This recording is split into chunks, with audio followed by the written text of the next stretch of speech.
Christina, I'm so happy that you're here today. You are a somatic coach, an educator, and a writer. And I read somewhere that you said that the body, or you quoted someone who said that the body Yeah. remembers what the mind forget.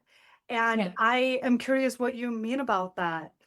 Hi. Yeah, I work with men and women for somatic coaching, and I also own a tutoring company where we weave in a lot of somatic work. We get a lot of modern advice on how to improve our mindset and how to think better. And then what happens is we get into an argument with our partner or our kid or somebody at work, and then all of a sudden we find ourselves at war, right? Between our body and our emotions and how we really feel, and then what we think we should be feeling, what we've decided to feel, agreements we've made. And so I think that a lot of our modern work, as we're so in the head all the time, is figuring out how to make peace between our body and our mind, or our memories and our body. And yeah. So in the work that you do, I assume that you have a lot of clients that you're helping address these things, that what is it that their mind believes that the body then tends to make up as truth. I'm sure there's a lot of different struggles that people are facing, but what are some common things that you run into in your practice? The most common, and for everyone, no matter how much self work you've done, actually, the more self work you've done and the smarter you are, actually, the more prone you are to have issues with somatic work, Interesting. because you get to the place where you've just decided, right? You've just, say a woman dating, she's decided how men should be, how they should treat her, what's a green flag and what's a red flag. And the problem is everybody's a red flag. These are human qualities. Everybody's selfish sometimes, everybody's rude sometimes, everybody says something that's negative at times, right? Or they're thinking it Yeah. and you can read it in their whole body. So you do all this mindset work, all this like how I should be, how our relationship should be, but people aren't like that. Right. Life isn't like that. You aren't like that. You and you hit this constant wall of reality versus what you wish reality was, because you've decided what an ideal life looks like. And Right. so you have to make peace with the reality of not just your body, but everyone you're in relationship with. Do you think that like when it comes to these things that were the ideals that they're wishing for, is it more like is it qualities in which people cannot change, or is it the values that the personality traits that people have? Like I know that a lot of women, for instance, could be struggling in dating, etc., because they're setting their standards to a height that is such a small percentage of the population of the world, meaning it's almost Yeah. impossible to accomplish that goal. Yeah, yes. And most of the time, if you're that person, a man or a woman, right? Half my clients are men.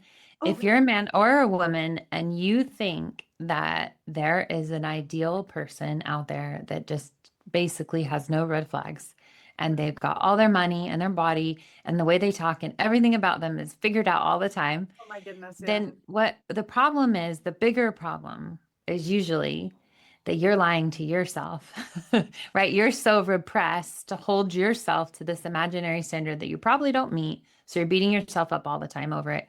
Or you only meet it when you're completely out of relationship with anyone, which means you don't meet it.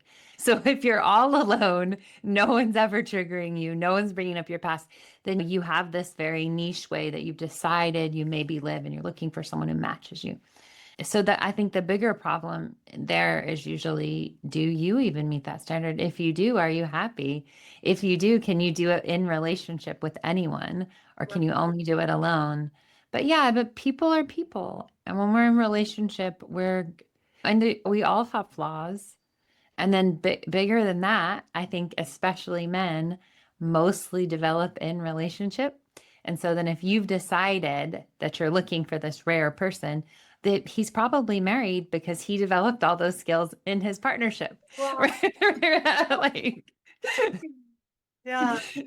It's a very exciting point. There's so much to be said here. Of course, you're touching upon this topic where it's like you fall into this victimhood also, like when yeah. because you were saying essentially that there's parts of us that when we are too focused or too aware of a lot of these self-help tools that we're almost more of a victim to it, Yeah. and creating this identity around how we have these traits or that we're just like that, or it's, oh, but I am a perfectionist, or I am this, or I'm that, and there's all these titles around it, where at the end of the day it's very easy to say that you're healed or that you're not triggered when you're not putting yourself in a situation where you can actually test it. Yes. Only when you're dating someone where they can trigger you, where you realize, am I changing my behavior or am I continuing a pattern?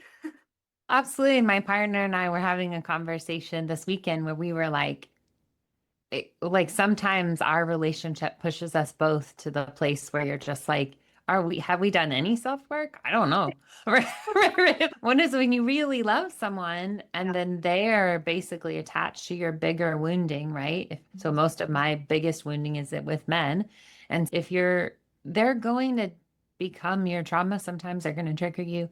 And it's like, it's so easy to say, if you're all alone and you're not in intimate relationships, that you're healed. But in my house, I have three teenagers and a partner, and then you have to work, and it's like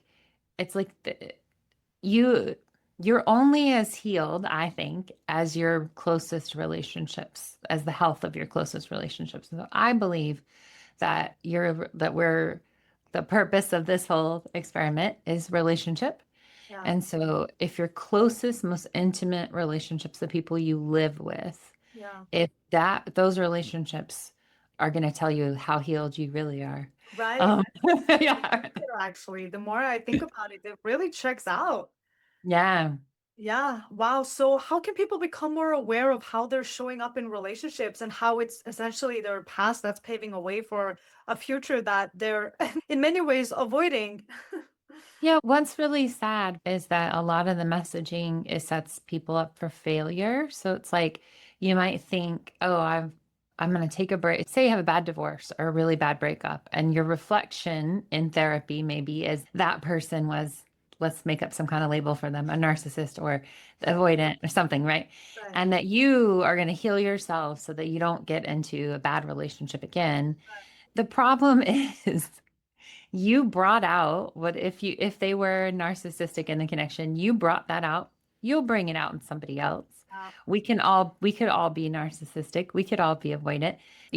There's a lot of fear in your relationships that's going to come up again.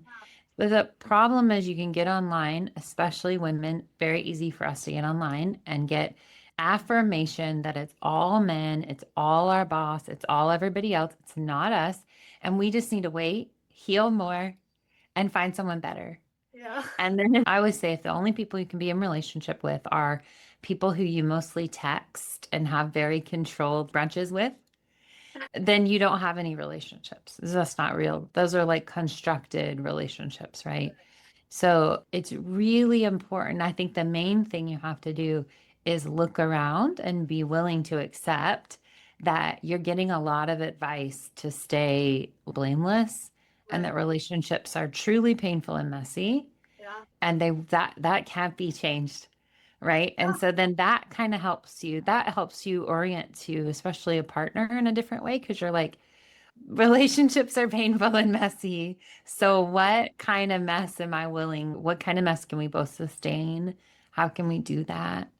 And then, and yeah, then I think you can get into like some relationships where you're really both growing, which is the best you can do, I think. I think also is something to be said about what language are you using when you're describing a situation? When you're talking about that person or the situation Mhm. and are you always blaming? Is it always their fault? Do you Yeah. ever have any shape of accountability in the situation yourself? Like I know that a lot of the darkest times and the longer I struggled, the root of it is also the narrative that I was telling myself, what I was telling Mm. myself as true about the situation. And the less of a victim I put myself to be and more taking accountability and actually speaking up on being honest with myself about who I really am and how I am Yeah. walking away from what I actually deem valuable and what my values are. And doing that little check when you're checking in with yourself, actually acknowledging that a lot of the things that I say and do or have done and not really taken accountability for or getting some sort of redemption, if you will. Um, It wasn't until I changed the narrative about how I was viewing certain situations and how I was looking at, for instance, people in my past that was painful experiences. I think there's a time and there's a place for resentment and anger in terms of yeah. where you're at in your healing. But I think it's important to arrive at a place of acceptance and recognizing that I actually too did bring out the worst sides of him and he brought out the worst sides of me. Yeah. Yeah. Yes. Yeah. The highest Yeah. highs and the lowest lows, and we can choose to be resentful and angry that it didn't end beautifully, or we can be grateful for the time that we did get and what it all taught us in retrospect, because Yeah. something so valuable comes out of it. But it takes a really brave person to look themselves in a mirror and acknowledge where they're not aligned with themselves. Yeah, and it's hard because you get so much messaging that you don't have to do that. But the truth is, if you are in a relationship where you really believe your ex was narcissistic and towards you, you Yeah, really you have to figure out how it is that you fed narcissism in another person. yeah, And how do you feed it? What do you do? What do you do that feeds that darker part of them to the point where it takes over the connection? Because we all know that person can go on and partner with somebody else, and that side doesn't really come out. And so they have a healthier connection. And so we're always half of every relationship we're in, even if it doesn't look like it. And yeah, I do think that can help you get into congruence with what your body's doing, right? Because it's so easy to be like, I was the healthy one. And I'm like, you weren't, because you're equal. The person, your intimate relationship's only your mirror. So what's going on for you, that can help you, I think, get into congruence where you're not so, my mind is here, but my body does all these things anyways. So yes, I just end up in the same loop, right. right? Like, yeah. Yeah, I had a conversation with someone where I spoke about this a little bit, how I found it incredibly hard to use my agency when I was deep in a relationship that was that anxious avoidant pull, if you will, Yeah. just because it's clear imagery of what is happening when you're using attachment theory. But of course, it was a mental game of arriving to the point where I've actually recognized that, hey, I'm worthy of what I want. But Yeah. I didn't actually believe that, even though I'd said it for years. And then it dawned on me that, oh, I don't believe it when I say it. And that's why I'm not arriving at that place where I actually get what I want. But it wasn't until I then could change the narrative to actually understand that's just old programming. That's just some wiring that I have led me to believe that it doesn't get better. There isn't anything greater out there. And Yeah. that false narrative is also standing in the way of was at least standing in the way of the peace that I get to experience today and that sense of safety in a relationship, which is quite new to me. Yeah, and it's interesting, right? Because but when I'm working with a client one to one, a lot of times yeah, we'll recognize a limiting belief, or we'll be like, I don't really trust myself, or I don't really believe I can have that. And but I can't do anything about it. So Yeah, the way Somatics works to get them there is I always give people permission. I'm like, your job is not to gaslight yourself. Your job is to build self-trust, right, which leads to self-love, right? And so I think that the main way to build self-trust in those places, and then your limiting beliefs just start to melt because you have right. new experiences, Yeah, is through making some relationship with your body where you will do what right, your body instructs you to do, especially when it doesn't really make sense. And so you do a practice where like you check in with your body every day and you're just like, what do you need? And we call it a drop in. If something comes up for you in the drop in, something to attend to, maybe like a thing on your to-do list for work that was at the bottom, but it just came up in your mind as like, hey, this is important, right, that you will do it, that you will make this relationship where you check in with your body and you complete the task at hand. right, That will start to also reposition you from all in the head right, to also more in the body. And then you'll have better experiences. Because for me, those things are always the thing that I was blind to. right, And that little nudge where my body's, hey, this thing is important. that nudge gets like, yeah, it creates a new relationship with life. Right. And then life moves your limiting belief. You're building self-trust, right? Yeah, So it's like, like, I really do listen to myself, right? yeah, Like, yes. I yeah. remember, I think it was Chris Williamson who said that confidence is a stack of evidence that you are who you say that you are. And Yeah. that is same practice is that when you have a stack of evidence of trusting yourself, then you actually start to trust yourself to go through things. And I was reflecting on that the other day because it's like we said earlier that you can only see your growth when you're presented with an opportunity to either repeat a pattern or to act and do differently. And Yeah. I've been in a lot of long distance relationships and I'm currently in a long distance relationship. And whenever it would lead to a departure date is when my anxiety would just build up in my Yeah. Yes. departure meant abandonment and everything's changing and everything's Yeah. complicated and terrible, especially in dynamics that wasn't so defined, where it was very wishy-washy, were we a couple, are we not? Yeah. For a long time, then break up, and then it's that in between space. And I've had that in several relationships that was long distance. And I was recently so on long distance now, and we recently went to a wedding in Malaysia, and then we were not going to see each other for a few more months.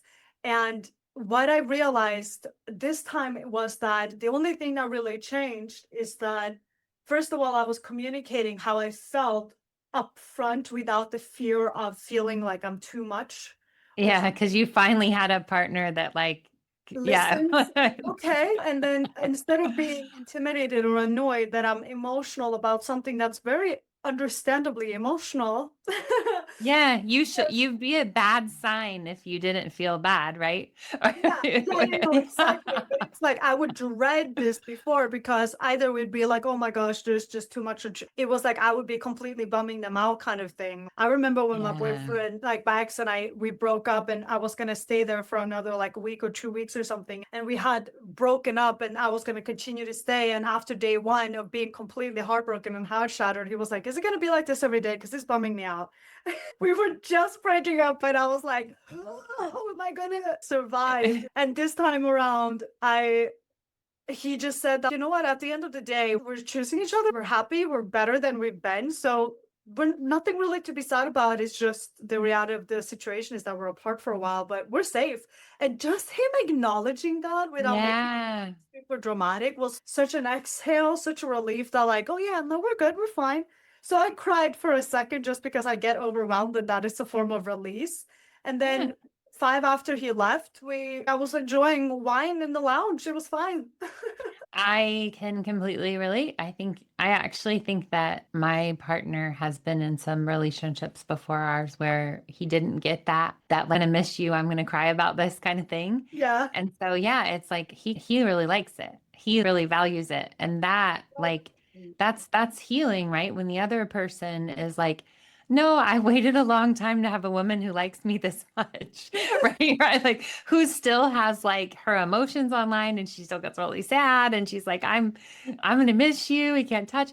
He's like, I want that. I want to protect that part of you. And Yeah. so that also reminds me to protect that part of me because I actually think that a lot of women, maybe even in their 20s, as early as their 20s, lose the ability to feel because it's just a pain. And to still have that part of you on where you love someone enough that when you're not going to see them, you're really sad. Your body starts to get overwhelmed. You're like, I'm going to go through withdrawals because my Yeah. person is gone. Yeah. That's actually great, right? Like that's like You're supposed to feel this way. you're Yeah. supposed to feel this way. Very This natural is feeling. So very normal situation. Yeah, being apart from, I always say to my clients who are more sensitive, I'm like, yeah, but even before 20 years ago, women, and very rarely, except for maybe through war, did a woman have to attach to someone and then they're apart a lot, Right. right? And they're only through this phone. Right. And so in modern dating, Yeah. in modern relating, you have to be kind to yourself because you're like, I'm not really built for this. And I No. don't want to be. I don't want to be some robot who's bye. Yeah. Right? Yeah. No. I No. I couldn't. I couldn't if I tried. I wouldn't be. No. I wouldn't be me. And it would lead me to explode in some bathroom the moment I have a second to myself. I would be Oh, yeah. weeping. Yeah, but gosh, I have worked with women before who they just don't feel anything for the men that they're with, right? It's just died. This part of them that can attach died. But attachment sucks sometimes, doesn't it? It's painful. It is. It is. Yeah. It is easier now because I genuinely trust my partner. Yeah. That is a great feeling. Just that Yeah. the Yeah. very baseline trust that we Yeah. have been slowly creating. It's almost like my mom will laugh at me sometimes because oh, look at you being ecstatic over the bare minimum. Yeah, she's It's that wow. whole process of actually experiencing a healthy dynamic, a healthy relationship, being treated the way that you always wanted to. That when you were saying it out loud, it's like to people around you might be like, yeah, duh. But to you, it's like, but it means everything. Like, I don't know Yeah. this feeling. I haven't experienced this before. I want to really hone in on it, acknowledging, allowing myself to indulge in those feelings too, just Yeah. because it does feel good, and it is a transition to all of a sudden experiencing the love that you once saw from a distance and hoped existed and was true. Yeah, and not having to always hold yourself back, right? And not always having to be in this position where a lot of men Yeah, want women to be in, and a lot of women want men to be. It's funny because the more I coach men, I'm like, wow, they deal with just as much avoidance. they And do. so it's like trying to find a match in a world where you both are givers. I think is if you're a giver, and a lot of people that listen to podcasts like this they're trying to work on themselves, right? And they're trying to be better, show up better. That can be complicated if you're with a taker. I always think if you can find another giver, you guys can heal each other because you Yeah. can, for the first time, have somebody be like, I'm so glad you're crying that I'm leaving. Or, yay. At least not mad about it. At least not annoyed or bummed out because of it. Yeah, I'm so glad a woman likes me this much. Yes. Right, right. Yeah, like, Oh my God, which is such a beautiful narrative. I love it. I'm curious what yeah. more you are encountering. I don't know if you're familiar with Alison Armstrong's work at all, but I am Yeah. obsessed with her. I've read so many of her books, and it's completely changed the way that I view men and experience my relationships with men. And I love that you bring it up a little bit too, that there are differences to be aware of There are, because yeah.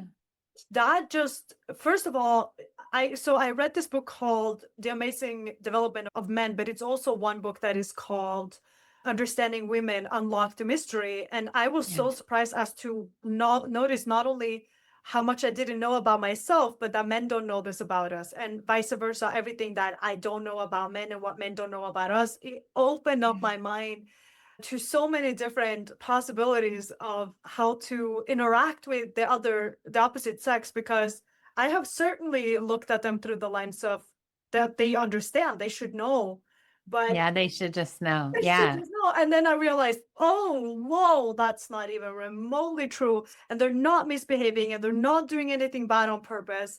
It is different wiring and it's supposed to be like that.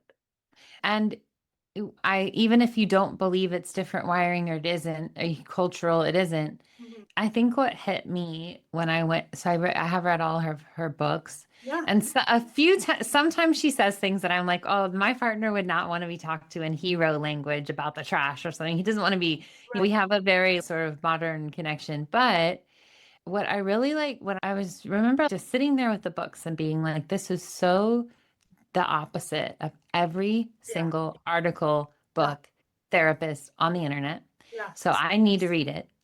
And then I think the part of it that works for me, it's just one part, and it sounds actually stupid to say it out loud, but it's like when you start talking to men Yeah. and giving them the benefit of the doubt, instead of coming at them with, you should have known, Yeah. or Yeah. you're late, or emasculating them. If you're a real man, basically, that you might not say Yeah. that, but it's in your tone. Yeah. If you cared about me, or you're acting like a red flag, or you're any of that, just positioning in your voice, no matter what you Yeah. say, isn't going to be taken well by anybody, right? Right. It's not just men. Nobody's going to listen to you if you're telling them they're bad. And I remember thinking, like, I think men are bad, and I talk to them like they're dangerous. Yeah, And that sucks. Right? Like, that is that- so interesting. Oh my yeah, goodness. I'm like, so of course it's not going well. So Yeah. it's like, One of the most eye-opening things for me was especially with my relationship with my dad and also my relationship with my brothers is that when I understood there are layers of protection against criticism versus women's layer of protection against criticism because it's not saying that women are not capable of protecting themselves from criticism or that not all women are able to receive criticism well, but it's just that initial instinct that like first kick that throws at you, the first reaction that you have is more often enough for a woman is that we take things personally. It's yeah, yeah, and it's I stop being mad at myself for doing that now because I recognize that I can't actually help it. But what I do yeah, you the can't next, change that it. is more important. Is that what am I Yeah, doing in the next moment when I recognize that I did that thing when I took it personally? It's now that I ask myself, is this actually an attack to my safety or to my character even? And right. that is a process that men naturally go through because they have 5 layers of protection against criticism, whereas women have 0. Yeah, yeah, we have none. I don't like, yeah, I'm like, When I understood that as yeah, truth and was able to catch myself in the situations where I'm like, oh, you're 100% right about this fact, actually. When I could just get down to that humility level too of like acknowledging it to be true about me without yeah, being upset about it or taking it as another criticism, yeah. ironically, right? It actually helped me approach things differently, especially in conversations with them. And also, it helped me understand that just because I criticize them does not mean that they will change. Right. Because that, yeah, because You know? they don't see we see criticism as a directive and they really don't. They really don't. Just because I criticize them does not mean that in the next heartbeat they're changing it. But if they did that to a woman, that's more often than not, that's what happens. Right. And if you, and I think the thing that's so hard about all this Yeah. is that getting women, especially, to hear that talking to considering that a man might have a different worldview than you, Yeah. considering that he might respond differently to different things than you do, is only is only going to make you safer. It's not going to make you less safe because, well, like what we're just talking about, is a man, the type of man who will allow you to talk to him like he's dangerous, to be like wildly reactive, right? He's allowing all this behavior. Right. He's allowing you to constantly disrespect him. He's not going to be a great character. He's No. not going to add value to your life. Learning to talk to men in a way that they can respond well to will help you access safer men. Yeah. Yeah. Yeah. I was really lucky because when I moved to San Francisco the second time after I got my H-1B, which is a work visa, I was living in a co-living space with 5 guys. And one of the guys I knew because he was also Norwegian and I had lived with them a year prior for a couple of weeks. And then I moved in with them a little bit more permanently. And then I ended up moving next door. So I was really Yeah. close with this tight knit group of people. They were doing fantasy league football together the one season. I would follow the next season, and now we're doing fantasy every year. And I was really lucky to be a part of that core group where I really got to experience as a woman to be fully safe with a group of men because I Yeah. experienced them to be curious about me. I experienced them to be very open and sharing. I was also, of course, very curious and I wanted to understand a lot about men because, as you would describe too, like they were a pain point for me and I really wanted to Yeah. understand.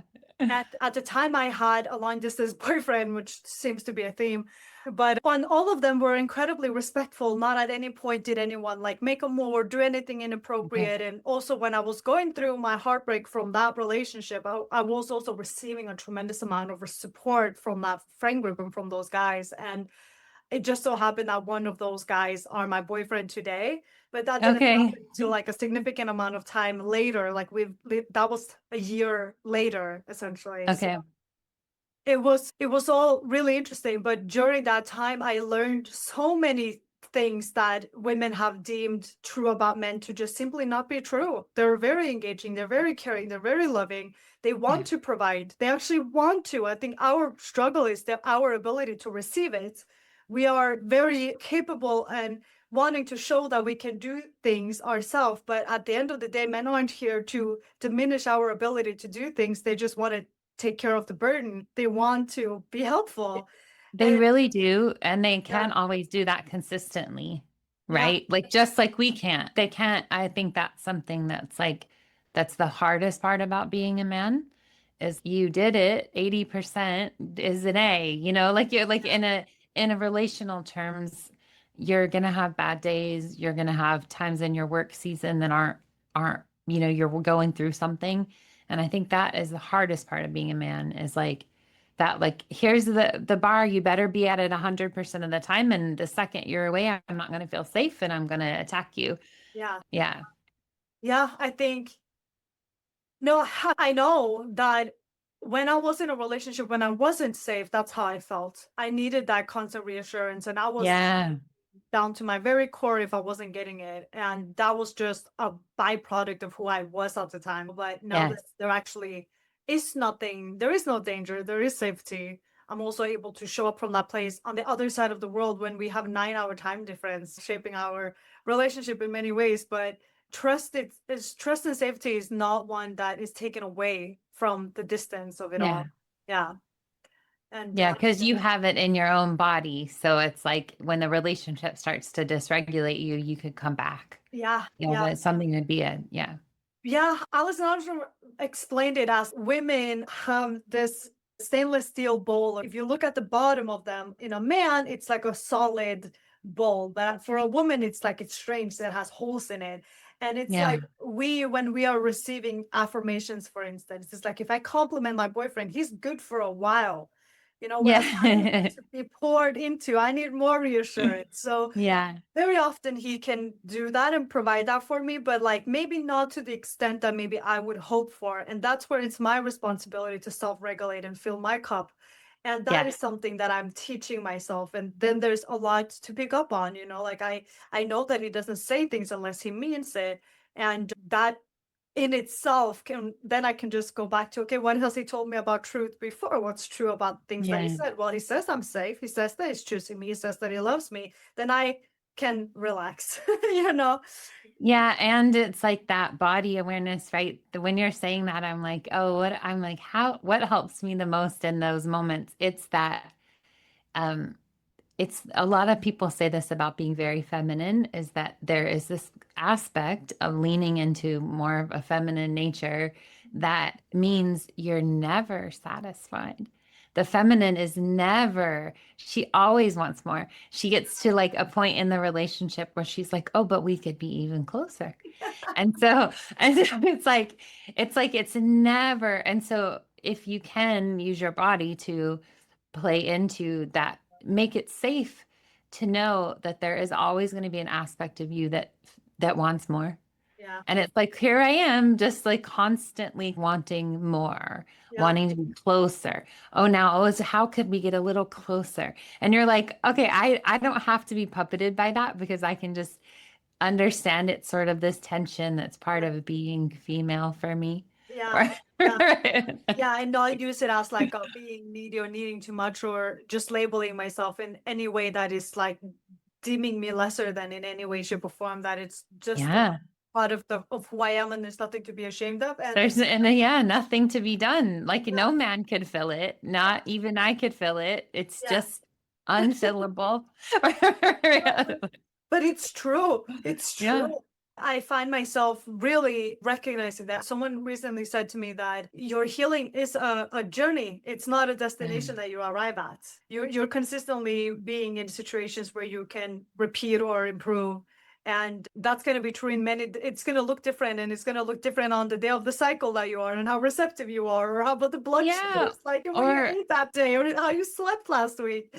yeah, or like the crappiest part to me was like I did like so much EMDR and so much just work on whatever we call working on ourselves, right? I Yeah. did all the things that everybody could do. And then it was like there's this moment where you're like, damn, some of that's just like my period and my personality. And like if I got rid of it, if I got rid of my, like we were talking about with your boyfriend, like if I got rid of that part of me who's like really gets overwhelmed and anxious when my partner is about to leave, Yeah. if I got rid of that, then I'd also be getting rid of like my entire ability to detach. And so I just am stuck with it. Yeah. I'm just like, I have to deal with myself Right. forever.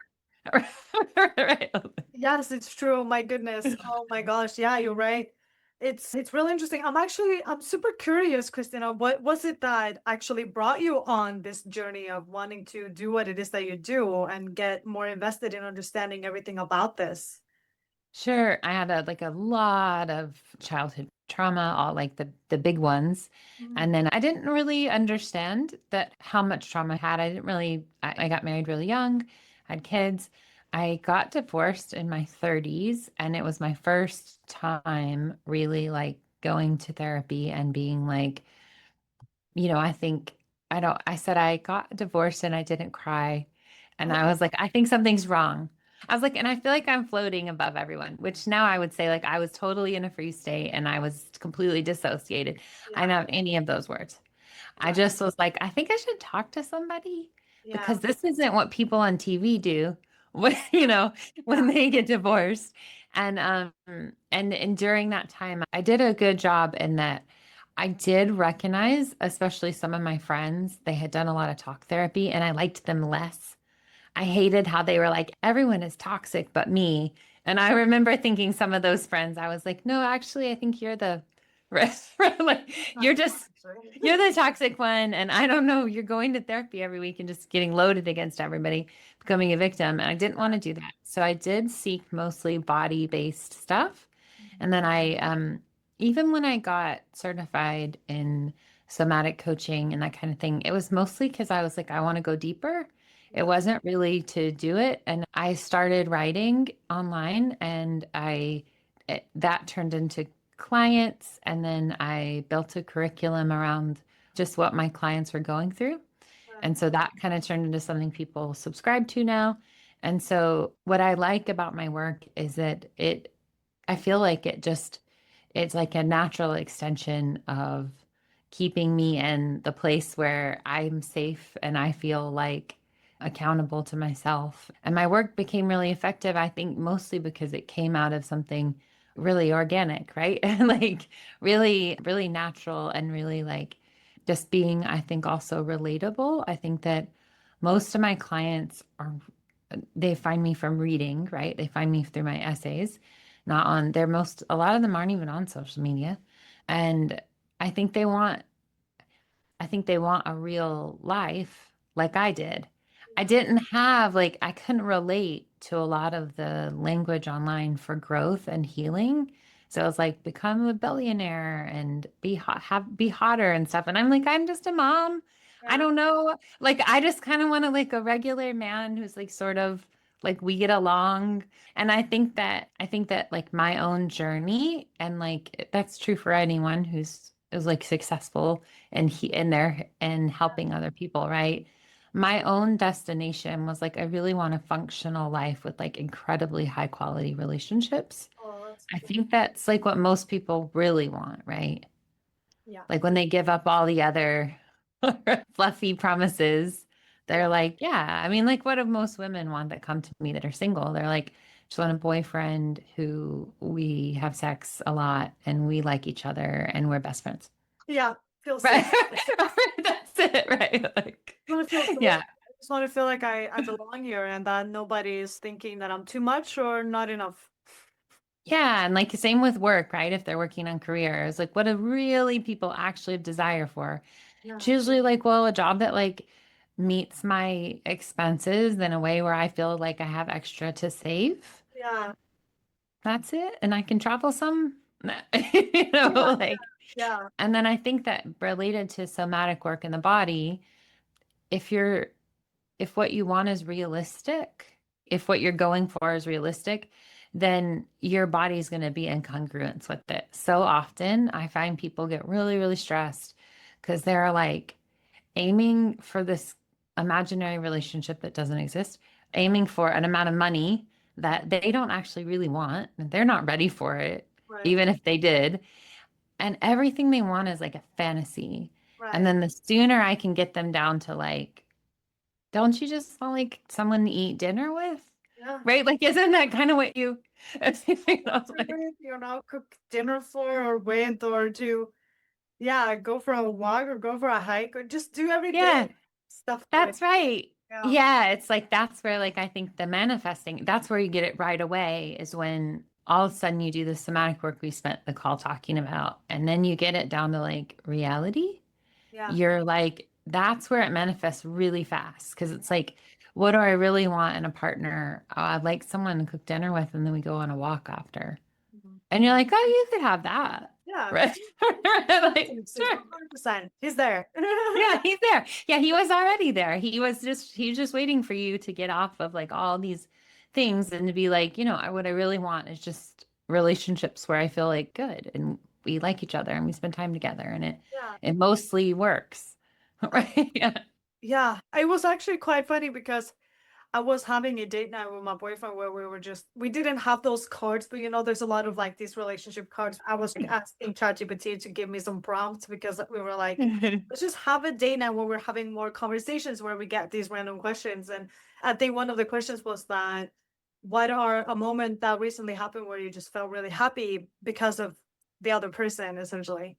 And for me, it was like this grand thing where we would go out and do something very special and it was very romantic and it was like this endearing moment. Whereas for him, it was like just everyday stuff when you're there, just when you're That's right. around. Totally. Oh my gosh, I totally like I can hear like two of my guy clients in my head right now describing their girlfriends, Yeah, and they're the women that like these women are probably going to get the ring on it, right? yeah. And they both, I can hear them saying basically what your boyfriend says. It was like, I just like it when she's like around. I just want her Like, there. like I'm like in the living room and then she's like in the other room and I like it.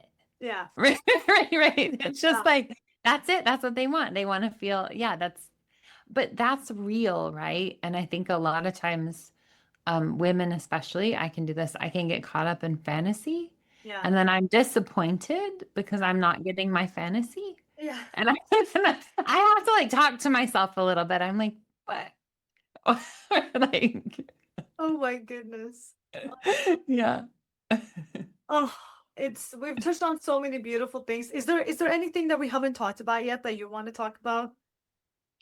I don't think so, except I can just wrap up basically what we said in that there is so much messaging that's really popular and really, really toxic and can keep you stuck.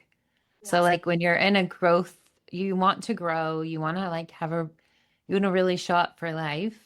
It's so important to like really sit with like this, maybe somebody online who's they've gotten so popular on Instagram or something, and really sit with like, what does it mean if someone's that popular? And like, do you want to copy their life? Right? Do you know enough about them to want to copy their life? And just be really careful because even our friends can just start giving us all this advice that poisons our relationship or keeps us in a relationship we never should have been in. Right? And it's like, really, I think that's like the core of somatics is like learning to make a relationship with the body so that you don't maybe need so much outside Right. questionable advice, right? Yeah, Like, that's beautiful. yeah, You gotta, like feel yourself and know yourself, and from there you have more agency. You don't necessarily take everything that you hear online for truth, or you are maybe able to yeah, put it into perspective and question its validity. I think yeah, being in your body it gives you agency and it allows you to be a little bit more authentic too, which I've learned is a lot harder than one thinks, but yeah, it's it is worth like actually taking a hard. leap in. Yeah. Yeah, yeah, because if they, I'm always like, if something's wildly popular Yeah. and most people aren't in functional relationships, then I have to question it just a little bit. Yeah. Right? It's Yeah. It's healthy. like, I think it's healthy to see yeah, where the you're like, source. Yeah. if everybody likes it and most people are not in a functional relationship, then it might not be something to pin my life to. Right. And I think that's actually the opposite of how we think. We think, oh, if something's popular, it must be right.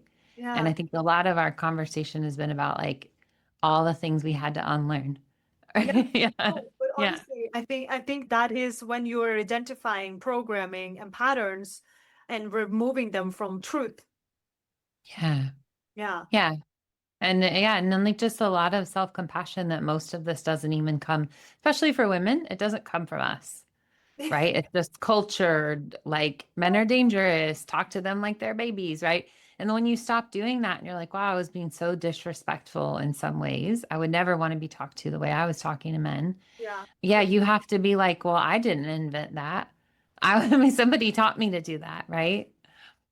I think just the simplest way to just sum that up and just like in how to maybe receive more from men or learn to receive more from men is like when you ask a question, wait 30 seconds before Yeah. you ask a follow-up question.